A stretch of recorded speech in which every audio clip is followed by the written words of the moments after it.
தரையில் உட்காந்து பார்த்து அதாவது மண் தரையில் உட்காந்து டூரிங் தியேட்டரில் நான் பார்த்து அவருடைய வசனங்களை பார்த்து கைதட்டியிருக்கேன். அதுக்கப்புறம் தர டிக்கெட்டில் உட்காந்து அவருடைய வசனங்களை பார்த்து கைதட்டினேன்.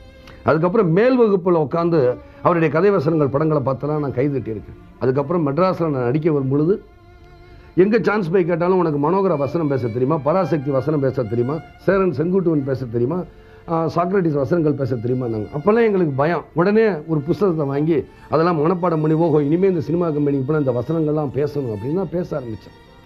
ஆனால் அப்படி அவருடைய வசனங்கள் நாங்கள் தியேட்டர்லையும் தர டிக்கெட்லையும் எல்லாம் உட்காந்து கைதட்டி பேசி முதல் பட உலகுக்கு நாங்கள் சான்ஸ் கேட்டு வரும்பொழுது இவருடைய வசனங்களை பேசி காட்டி அதுக்கப்புறம் நான் ஒரு 50-60 படங்கள் நடித்து முடித்தோன்னா அதே தலைவர் கலைஞர் கருணாநிதி அவர்களுடைய வசனத்தை நான் பேசி நடிக்கும் பொழுது என் மனசில் எவ்வளோ உற்சாகம் இருக்குது. மாறி போன போதும் இது தேர் போகும் வீதி.